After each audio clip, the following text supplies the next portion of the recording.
Ladies and gentlemen, we're going to go ahead and get started. I do apologize. We did not have the correct sub for the Senate bill that we're going to be hearing today, so we're going to go ahead and hear from Chairman Powell on his bill. Mr. Powell?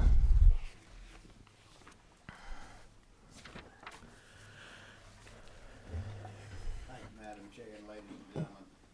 To you, House Bill 670. Right now, under the Georgia State Council for Interstate Juvenile Supervision, this is the Interstate Compact. This is just changing and adding to the representatives on that board, legislative representatives. Okay. Do members of the committee, do y'all have any questions? What is the will of the committee? There's a motion do pass from Representative Spencer. Do I hear a second? Second for Representative Evstration. There's a motion and a second. All those in favor of the motion, please signify by saying aye. Any opposed, like sign? I just can't tell you how much I appreciate the way y'all do business in this committee. Thank you, Chairman Powell. It's a pleasure. Thank you. We will be at ease. We are waiting. House Bill 259 is off the agenda. We are waiting on the correct substitute for Senate Bill 131. So if everybody will just be at ease for a couple of minutes. Thank you.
Reba McIntyre playing Colonel Sanders is out.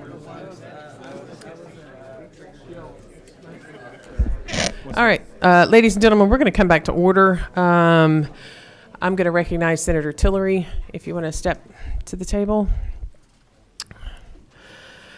For the information of the committee, we are working from LC 297861S. You should have received copies of that. I know some of the members of the committee have talked about it earlier with them, but Senator Tillery is going to take us through. Senator Tillery. Thank you, Madam Chair. Thank you, members of the committee. I appreciate you always being willing to perfect any Senate bills that come before your committee. This is a bill that started out last year as a really simple one-section bill. It was Senate Bill 130. And as it came through it, I think it went through the Judiciary Committee at the time. It dealt with sections that you see before you now, Section 1. It ended up having Section 4 added on in Judiciary, the House Committee, I believe. And then it ended up having a 104-page amendment added on at the very end of last year, which was Representative Reeves' adoption bill that we tried to get through on day 40, and it didn't make it. So what this bill is doing is it's moving through my bill that was trying to help get through 159 last year. It's now moving that language through without 159, since the Senate was able to come to a compromise with the House and get that bill through. So with that background, let me walk you through what this language did. Section 1 deals with in certain instances in juvenile court, you may have a termination of parents' rights. In that proceeding, you may end up having that proceeding actually appealed to the Court of Appeals or the Supreme Court. And you'll have an adoption proceeding in another court, in Superior Court, at the same time. So you could actually end up in this situation where parental rights were terminated, an adoption goes through, a new family has a child, but those parental rights are restored upon appeal. So now we have this situation of an unadoption. No one, I don't think, wants to go through that procedure. That's not something we'd want. So what Section 1 of this bill does is actually stays the adoption till final termination of parental rights. That's all Section 1 does. Moving on to it also says that you can waive an attorney at the top of page 2 in a dependency proceeding if that waiver is made knowingly, voluntarily, and on the record. Just adding that and cleaning up some code there. Section 3 deals with grounds for terminating parental rights. And what it does is it clears up some language there on the grounds, saying that if a judge is looking at grounds to terminate parental rights, they can look at whether or not returning the child to the parent would cause serious mental, physical, moral, or emotional harm. And that would be a ground for termination.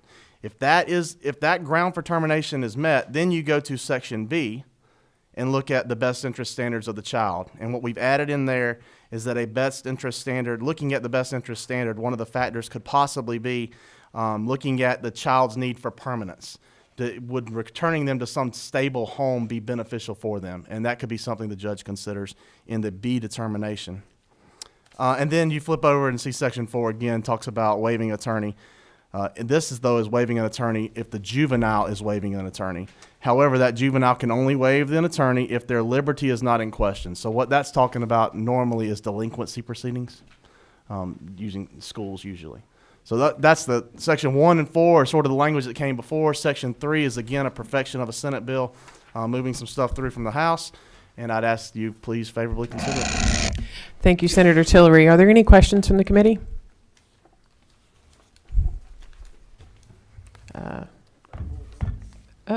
It was working. Mayor Margaret. Representative Oliver. Sorry.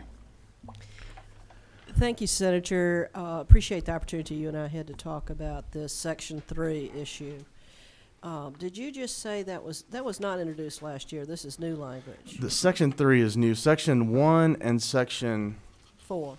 And if I said 3, I apologize. Right. Section 1 is Section 4, and even Section 2, I apologize. I guess I looked over my number 2 when I was talking about that. Section 3 is the new language for this committee, and that's what you and I talked about. Yes, ma'am. I am aware as you and I talked, how important an area of the law is that this is about how the state terminates parental rights. And I'm very respectful of the number of people that have worked on this. And I think this is a fair effort and a good effort to deal with the complexity of the case law. I want to say, though, and this may be for the benefit of Commissioner Pryor, that some of these termination cases the court is going to turn down for the right reasons. Perhaps the combination of casework issues and SAG issues just haven't brought the case fully as much as it needs to. So this is not going to eliminate the legal obligations that are pretty heavy on the state of Georgia to terminate parental rights. I have a suggestion I've made publicly a couple of times, and I'm going to repeat it if I may. If I were the defects commissioner, I would want my SAGs, who are responsible for these cases, to become child welfare experts.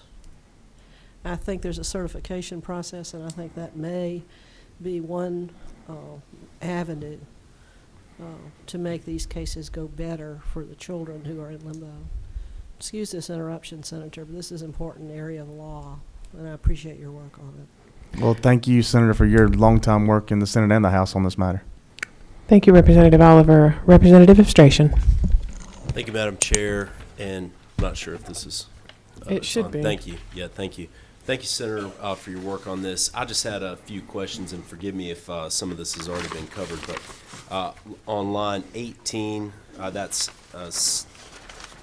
there should be a stay of the adoption proceeding if an appeal's filed. Can you just walk me through an example of how that might work? If a termination has been ordered by the court and an appeal has been filed, I understand that an adoption proceeding could not proceed, but what's the status of the child in the interim?